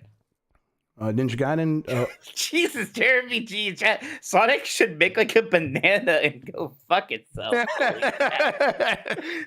Damn, guys, has Sonic like done things to each of your moms? Like, what's going on? Does anyone in chat like Sonic? Like, just like let Mike know, please. He needs a friend. No, some people said no. Sonic deserves to be on there. Some people are coming out. Yeah, that's not They're the same helping. thing as I like Sonic. Like Alex Kidd, actually bad. No, we're not putting right? an Alex, Yeah, Alex Kidd Kidd is game not on there. going. Yes, definitely not. Sorry. Thank you, ooh, JR88. X-Core mentioned Thank you so much. Spelunky, which is, I guess a platformer, but it's a rogue, but it's an action game. It's an action game. It definitely is. Also, I never got it with Spelunky. That never clicked for me. Do I just Yeah. not like games where I dig? Well, Spelunky doesn't have digging. It is just going underground, though. But Spelunky's thing was you're going to be learning all these very bespoke rule sets so that you can, whenever you get in situations in the future, you can either survive them or exploit them to your advantage, and that's fun to people. And it is. I just didn't like the way the whip felt. It's like it felt bad, so I didn't like the game as much as other people. The Dead Cells came along, and I'm like, well, this is the version for me because this game feels fucking perfect. Yeah, I guess I'd rather play Dead Cells or something else. Randy says Lester the Unlikely. I don't know that game. Oh, that's a famously bad. It's kind of like a cinematic platformer done very poorly. I think there's an Angry Video Game Nerd episode on that one. All right. I'm just gonna fix this. Let's see. Awesome. What are you showing on your thing right now? I'm seeing a bunch of I just gotta figure out how to Raid Shadow Legends, eh? Is Raid Shadow Legends a real video game, or is it just an ad campaign? I think it's just an ad campaign. Like Okay. they've actually just literally paid whatever your smart TV thing is, so that there's a button for it amongst all your other apps. That's incredible. All right. So yes, they definitely on the gamer browser they did. Yes, it's That's insane. yeah, absolutely. Okay, so I've fixed the list. The Mount Rushmore 2D platformers now is Super Mario Brothers, Donkey Kong Country 2, Diddy's Conquest, Celeste, and Awesome Possum kicks Dr. Machino's butt. Oh my god. Awesome right. Possum. Okay, we can delete that. That's Get a out real of there video with game, that. by the way, kids out there. Yes, Awesome that was Possum. real. Everybody was doing mascot platforms after Sonic. We had Arrow the Acrobat and a bunch of that shit. Yeah, there's a whole bunch. the There's 50 Kamikaze the yeah. Squirrel, which is a racially insensitive title. Yeah, it's pretty messed up. Like that, the box art is stuck in my brain, and whenever I think about it, I'm like, wait, what? That's real? Yeah, he's Japanese. Yep. We had Shantae is a good call. I like Shantae. At the pizza wing place I worked at, our spiciest wings were called Kamikaze wings. I started getting uncomfortable. Cool Spot. Cool by Spot 7. is actually a good. Somebody was like talking about Cool Spot like it was like a bad game. I was like, what are you talking about? Cool Spot's good. Why It's isn't at least Aladdin on good here? enough. Aladdin for Was the it on Genesis. it? What's that? Aladdin for the Genesis. Why isn't that on here? That's more of an action platformer, is why. Okay. I'll The accept Super that. Nintendo one more of a pure platformer, but it's not good enough. Fair enough. He just lays down the law. Okay. Once again, Super Mario Brothers, Sonic the Hedgehog, Donkey Kong Country 2, Diddy's Conquest, Celeste is our Mount Rushmore of 2D platformers. The only one we had to chop off pretty harshly was Yoshi's Island, although a lot of other games were mentioned for sure. I feel pretty good about that list, Mike. I also feel good about that. All right, that's going to Bonk bring... was good. Cascoders were I like the Bonk games, but not good enough. Yeah, those were like definitely like right there in the tier below many of these, where it's like at the time, if you had access, if like that's the game you had, it was still pretty good. It's just not a Mario. Adventure Island, maybe an action game, but it was maybe closer to a platformer early on. I like those games. Not going to be Mount Rushmore worthy. A lot of those are like auto runners. Yeah, When you get on the Green, I skateboard think, a little bit, I guess. Yeah. Yeah, Mega Man Green Thumb is like that's an Wrong action button. platform. That's a run and gun. I don't know. Mike, what games have you been playing? I've been playing. I had to go pee. We're going to take a quick break, everybody. You heard the man. Let's let his bladder do its business. We'll be right back after this. Bye. All right, everybody. Thanks for sticking with us on this episode. It's been a lot of fun so far. Hope you guys are enjoying the show. Ventron was pretty much Super Mario Brothers clone, not an auto runner at all. I guess I don't know what he means by that. I mean, when you get on the skateboard, yeah, you're going forward, but it's a skateboard. That's how skateboards worked in games. Beefhammer says, "Quick, Mike is gone. Take Sonic and put him in the trash." Man, in my house, he's already always in the trash. Way too much Sonic this episode, not enough balls. And we had a lot of balls. That tells you how much Sonic was in here. An unhealthy amount. Kyle Martin says, Hi-Fi Rush gets so brutal. Yeah, I bet it. I mean, I am playing on hard, too, so I might have to turn that down. We'll see. Did Sonic do something to you? Well, why do you hate Sonic so much? Did he kill your parents? It's very simple. It's not a very good video game. I don't. You know what? It did do something to me. It promised me I could go fast, and then it's like, well, if you hit something, no, you can't go fast, and then it puts like 50 things in front of you to hit. So it's you had to avoid that. Yeah. So when you try to avoid it, you run into something else. There's other things up there. Like maybe I was bad at it, sure, but like, I don't know. It felt like you get good at it by playing the levels multiple times, not by actually getting good at controlling Sonic. Sorry about that. How'd we do on our balls ad read? Did you hear it? Did you hear it? Right in my mouth, please. Great. Cool. Sandwich. Right in my mouth, please. That is how I asked for a sandwich, though, so that's why it's so funny. Sandwich, right in my mouth, please. Sandwich, right in my mouth, please. Back. Oh, man. We were just doing sound clips while you were gone, and also saying very nice things about Sonic the Hedgehog. Very good, as you should. Everybody loves Sonic the Hedgehog. Yes, everyone does. Discord community. Okay. I was getting that vibe. Let's get back into it. You ready, Mike? Mm-hmm. Okay. Mike, Hi-Fi Rush, we talked about it. Anything else to say on that? And if not, what else have you been playing? Well, I've been actually messing around with a couple of new controllers, Jeff. Oh, that's right. Yeah, how are these going?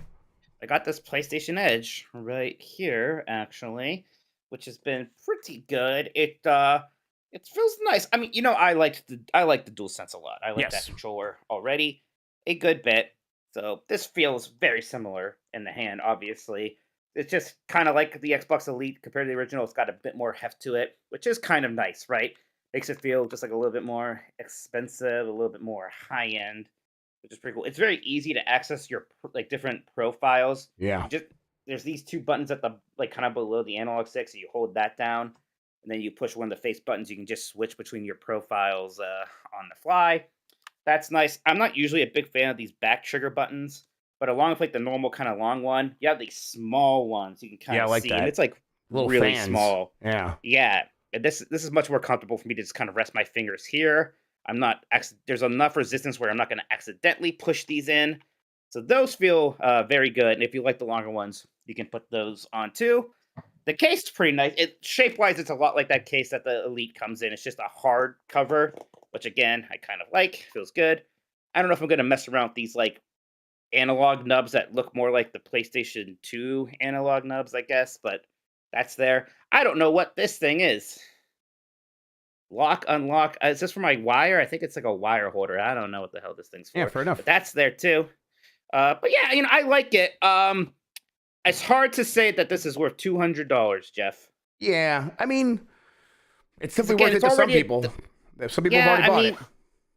But look, that I get it. Yeah, if you really want the high end one, sure. The dual edges, the DualSense, is already very good.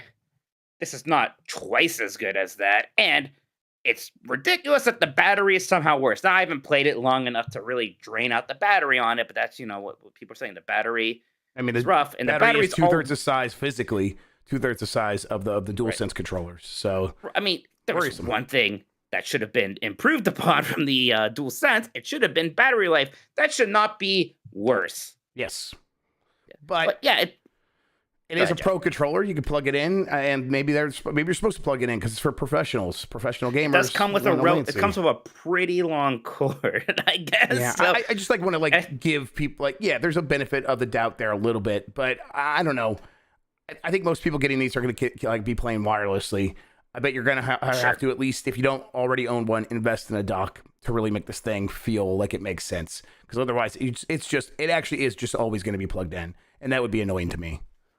Yeah, absolutely a good controller. It just that seems expensive and seems kind of ridiculous for the battery life. And then wait, just real quick, so next big PlayStation game comes out? You're going to be playing on that, or you're going to be playing on the normal DualSense? I'm going to play on this. Okay. I mean, it could basically be a normal DualSense. I mean, right, there's not. Yeah, when you're holding it, it is a little bit heftier, right? Like it feels a little bit other than that, and that's nice. That can be nice.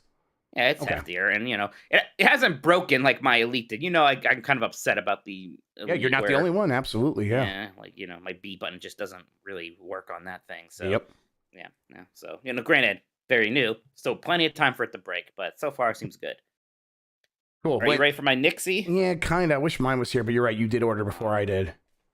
That's right. Yeah, here's this baby. That looks so fucking cool. Yeah, so this is Nixie. It's Joy-Cons that look like game controllers. It comes with like a middle thing too, so you can just hold it like a normal controller, but you can also just dock them onto your Switch, and it kind of looks like that GameCube keyboard controller. That's exactly what it looks like. Online. Yes, absolutely. Yeah, but look, like the analog sticks, they feel very nice, and they have those little kind of like notches there, right? So you have like those 8 degrees. Check this out. These face buttons actually light up. Ooh. Oh, that's cute. Oh, that's nice. That's cute. You have a turbo button slider thing here. That's what this says. So you can actually set a button to be on turbo with those. And you also have back buttons that you can assign to different things here if you want to. On these things, I don't know if you can kind of see those. Yeah. That's nice.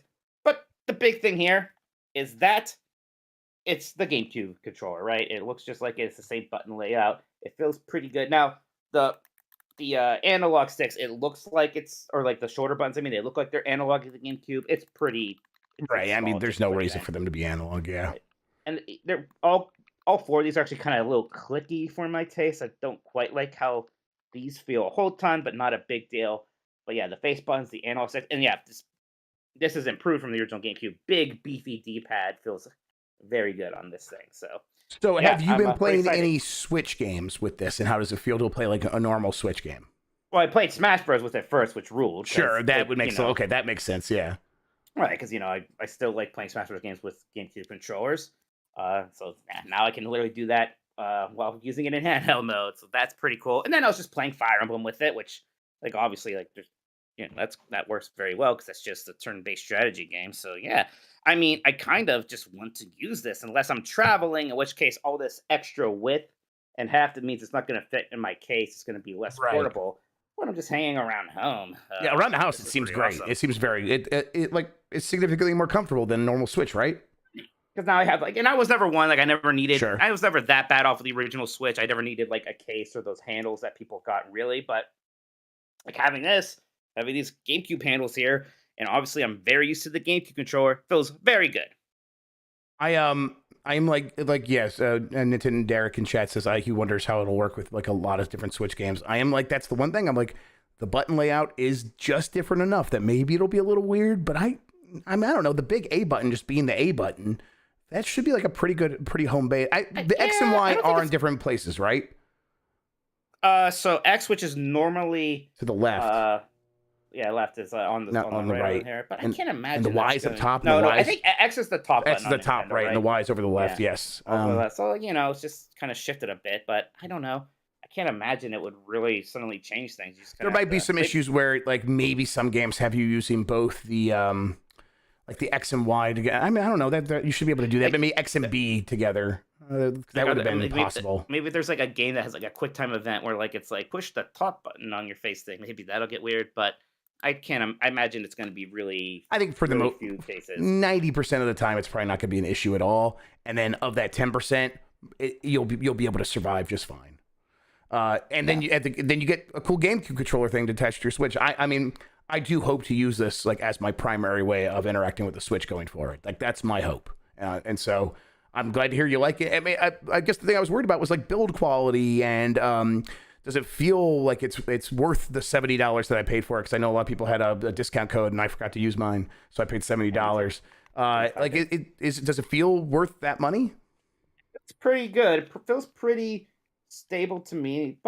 Face buttons feel good. The analog sticks feel great so far. The D-pad feels really nice. Again, the only thing I'm not super high on are these shoulder buttons, but Yeah. not a huge issue. They're very clicky, although they're right there in the microphone. They're clicky. They are clicky. Yeah. You can hear the click. Yeah.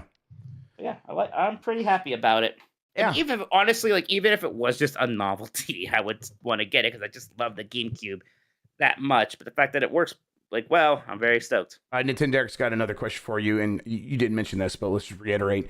Yes, can you use them detached from the Switch like what you can do with the Joy-Cons? And yes, it comes with like the little holster, and then it just looks like a GameCube controller, right?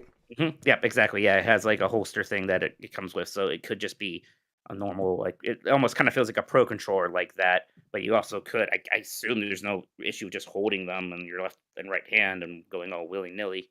Yep. Anything else you've been playing, Mike? Gosh, what else? I've still been playing some older PlayStation games. I forgot if I told you I played the first Tomb Raider for a bit. Yes, we talked about this a little bit, and I know you were like, this is the one that was like, it did feel a little bit awkward, even though you were used to tank controls. Yeah, I'm like kind of becoming a champion at tank controls. This one still did feel a little bit awkward, but still was kind of charming. I'm really just thrown off by apparently that game takes 15 hours to beat. And I was like, that's a lot for what this game is. We'll see if I want to play a whole lot more of that or not. Yeah, I'm not really sure about that. But man, no, really just Hi-Fi Rush, which I kind of spoke about and just, very happy with and want to play more. Ooh, I got a house in Final Fantasy 14. Yeah, I saw. I think I was watching you when you put the bid on. Was it that one, or did you have to get a different one? I don't know. I put in a lot of bids on houses. So the way that works is, you have to like bid on a plot, and usually they're really crowded. With the last patch, they added in a whole lot of new housing areas, so it was a lot easier to get one. So I was able to secure my house, and I spent some gil decorating it. So I got it done up pretty much how I like it now. I can always add to it.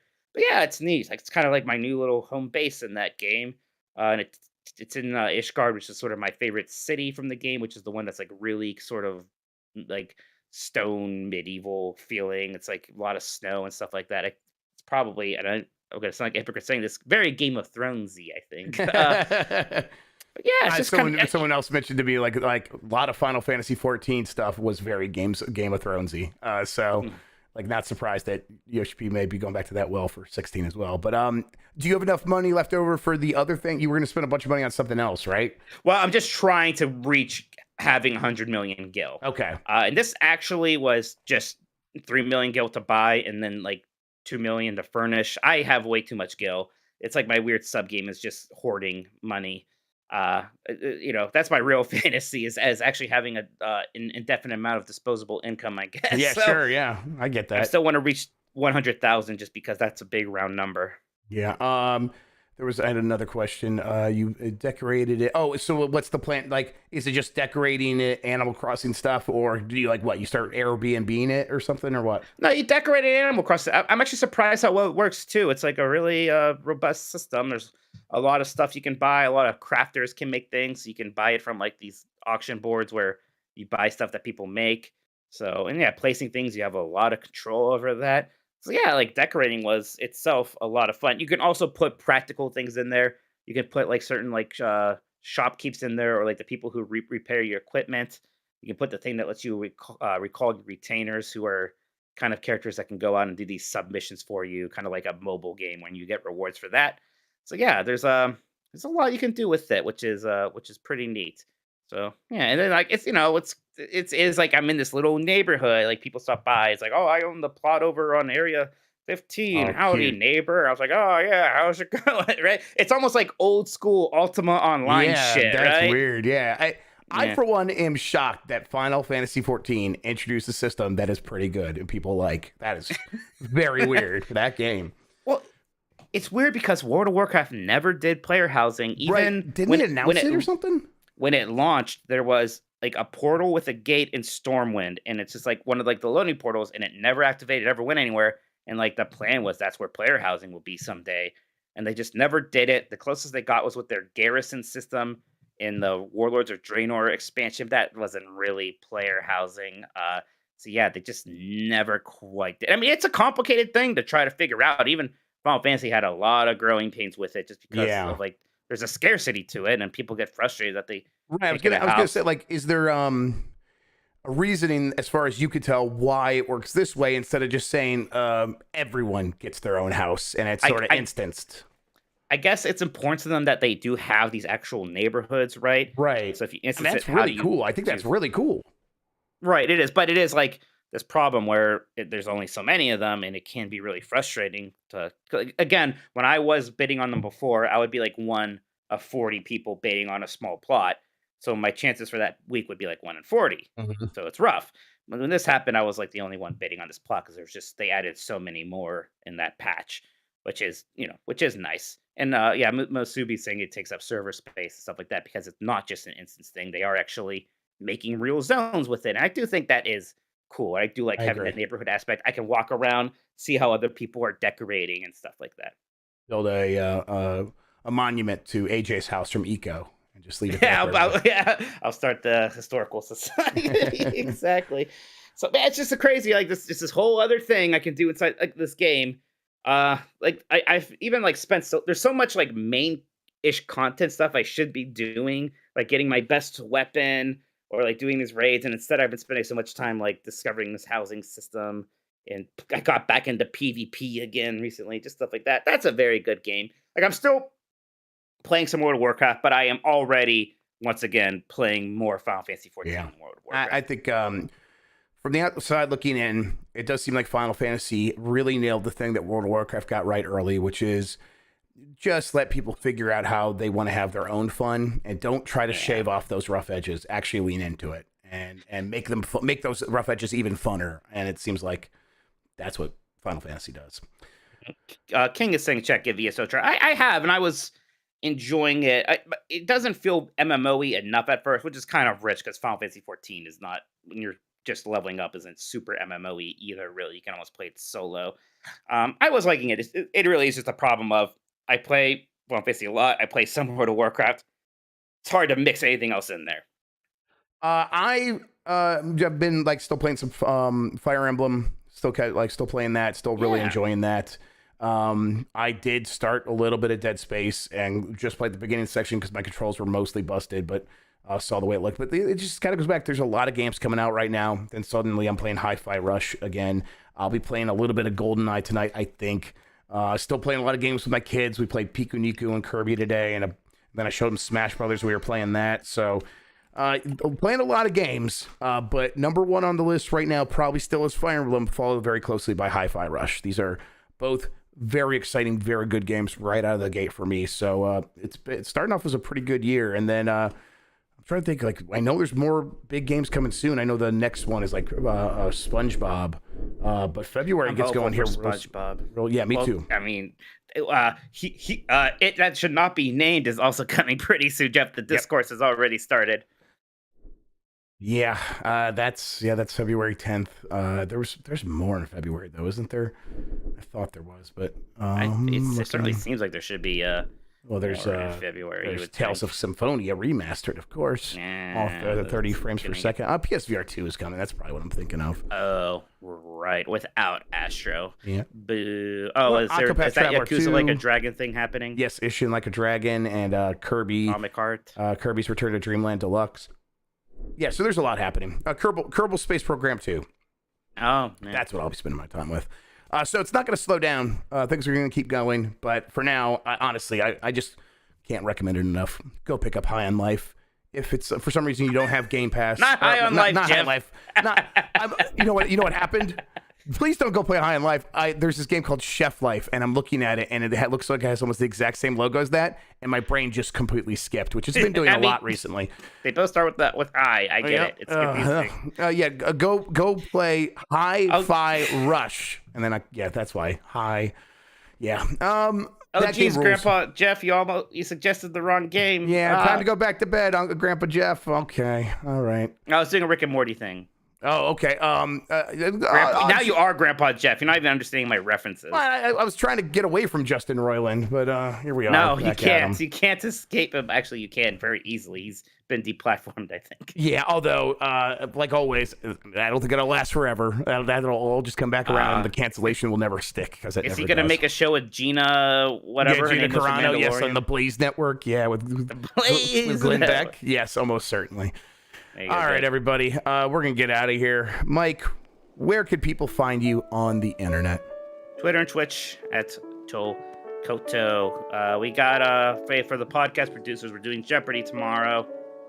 What time is that at, actually? 7 p.m. Eastern, exactly. We got to get started on time so we don't take up all of Ben Hansen's night. Ben Hansen, I asked Dan, because Dan is good friends with Ben, does he think Ben could beat us? He's like, Ben knows a lot about Ben Hansen-ass games, but outside of that, he doesn't. But Ben knows, like, developers and the publisher names. And I need like, to win. Yeah, well, you're not gonna. Listen, you're on a losing streak, so... No, it's gonna happen. Hey, Game Club's Resident Evil episode was just done live a little bit ago, so that'll be publishing soonish. The poll is up for next month's game. Your choices are Half-Life 1. We're gonna allow people to play either the original or Black Mesa, Return of the Obra Dinn, or Soccer Story. Soccer Story. Got it first. Soccer Story is better than Sports Story, but it's also not very good. So everyone vote for something else. I am going to medal. I know Mike doesn't like to medal. I'm medaling. I mean, honestly, it was my last choice. So you can go ahead and medal if you want to. Yes, I'm going to medal. Don't vote for Soccer Story. Either one of those other ones would be incredible. That would be a real fun game to play for Game Club, but especially Obra Dinn. Look, I'm not saying anything. I already just said. I'm meddling. I literally did. I literally just said it was my last pick. Never mind. I'm a liar. Don't Goddamn liar. And then, thanks for watching. I'm on Twitch at twitch.tv/Jeff Grubb. Twitter, I'm Jeff Grubb on there. Also, hey, go use that Manscaped code. It's MESS, MESS. Go to manscaped.com. Really, it would just mean a lot. It shows advertisers that we have an active, engaged community that wants to support us. And so it would just mean a lot. We're kind of on a trial basis with them. So if they see a lot of action with that code, it will really help. So get in there, use it if you can. They really do make great gifts. I know it's hard to think of like what to get for people sometimes. It really does actually. It comes in great packaging. It looks really nice. So go for it, everybody. I promise I'll tell you all how nice it feels when I shave my balls with it. Can't wait. Bye, everybody. See you next time.